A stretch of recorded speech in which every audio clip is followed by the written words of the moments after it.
নতুন বন্ধুদের স্বাগত, পুরনো বন্ধুদের ধন্যবাদ জানিয়ে আজকের রেসিপিটা আমি শুরু করেছি। আজকের যে রেসিপিটা সেটা হয়তো অনেকেই বানিয়ে খেয়েছো, আবার অনেকে বানাওনি।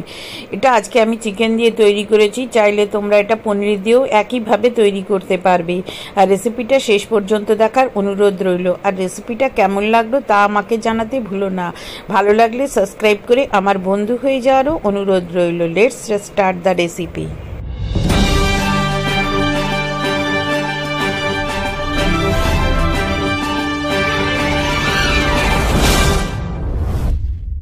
প্রথমে একটা বাটি নিয়েছি, এর ভেতরে 2 চামচ মতো টক দই দিয়ে দিলাম। আমি 500 গ্রাম মতো মাংস ব্যবহার করেছি, তার জন্য 2 চামচ টক দই নিয়েছি। একটা পেঁয়াজ একদম ছোট ছোট করে কুচিয়ে নিয়েছি। 1/2 চামচ আদা বাটা আর 1/2 চামচ রসুন বাটা দিয়ে দিলাম। স্বাদ অনুযায়ী লবণ, 1/4 টিস্পুন থেকে একটু কম হলুদের গুঁড়ো, 1/4 টিস্পুন মতো কাশ্মীরি লাল লঙ্কার গুঁড়ো, আর 1/4 টিস্পুন থেকে একটু কম এমনি লঙ্কার গুঁড়ো। আর এখানে আমি যে কাবাব মশলাটা ইউজ করেছি, এইটা ইউজ করলে পরে আর কোনো ধরনের জিরে গুঁড়ো, ধনে গুঁড়ো, গরম মশলা ইউজ করার দরকার নেই। এবার সমস্ত মশলাগুলো খুব ভালোভাবে মিশিয়ে নিচ্ছি। কাবাব মশলাটা ইউজ করার ফলে এতে খুব সুন্দর একটা কিন্তু গন্ধ আসবে। প্রথমে সবগুলো ভালো করে মশলাটা মেশানো হয়ে গেছে। এবারে ভালো করে ধুয়ে এবং জল ঝরিয়ে রেখেছি সেই মাংসগুলো এখানে দিয়ে দিচ্ছি। আমার মাংসগুলোর পিস একটু বড় হয়ে গেছে, তোমরা চাইলে আরেকটু ছোট করতে পারো। মাংসগুলো দিয়ে এবারে এটাকে ভালো করে মিশিয়ে নিচ্ছি। আর দেব 1 চামচ মতো একটু সর্ষের তেল দিয়ে ভালো করে মিশিয়ে এটাকে ঢাকা দিয়ে আমি 1 ঘন্টা মতো ম্যারিনেট হতে রেখে দেব। দেখো মিশিয়ে নিয়েছি। রেসিপিটা তৈরি করা খুবই সহজ। আর তোমরা যদি রেসিপিটা বাড়িতে বানাও তাহলে কেমন খেতে হয়েছিল আমাকে জানাতে ভুলো না। এবারে দেখো একটা বাটিতে একটু জল নিয়ে একটু লবণ আর 1 চামচ মতো আমি কর্নফ্লাওয়ার দিয়ে দিচ্ছি। দিয়ে ভালো করে মিশিয়ে নেব। এটা আমি কেন ব্যবহার করছি সেটা আমি পরে বলে দিচ্ছি। এবারে এরকম একটু বড় সাইজের আলু নেবে এবং আলুগুলোকে যথাসম্ভব পাতলা পাতলা করে কাটার চেষ্টা করবে। যদি তোমাদের কাছে কাটার মেশিন থাকে তাহলে সেটা দিয়েও কাটতে পারো। এরকম আলুগুলোকে কেটে পাতলা পাতলা করে কেটে নেবে।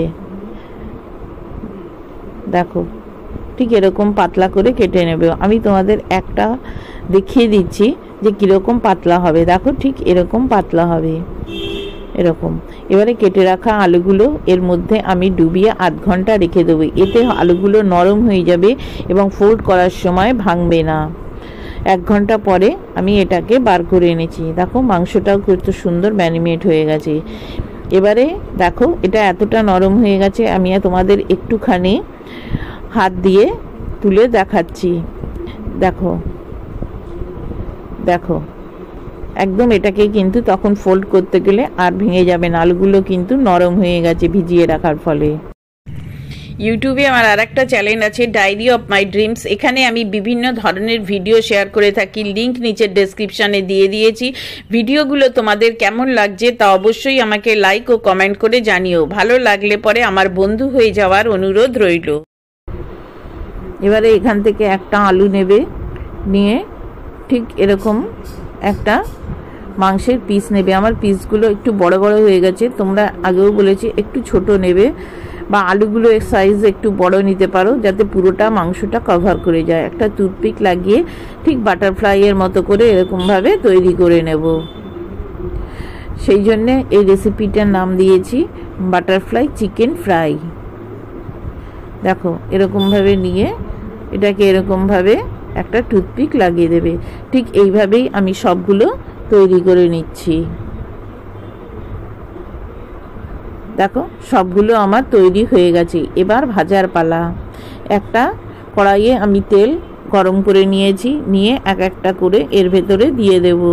এই সময় কিন্তু গ্যাসের ফ্লেমটা মিডিয়ামে রাখবে।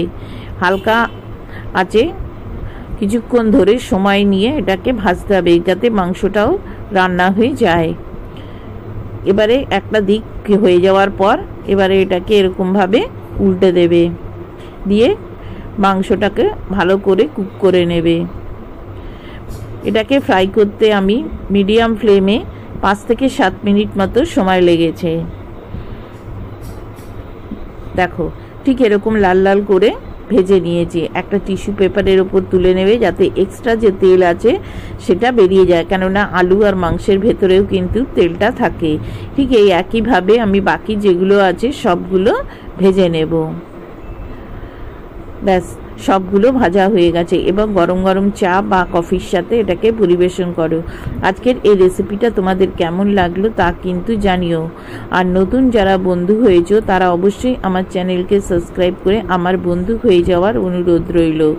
আর পাশে থাকা বেল আইকনটা অবশ্যই বাজিয়ে দিও, যাতে যখনই আমি কোনো নতুন রেসিপি আপলোড করব সবার প্রথমে তুমি তা দেখতে পাও। পুরো রেসিপিটা শেষ পর্যন্ত দেখার জন্য তোমাদের সবাইকে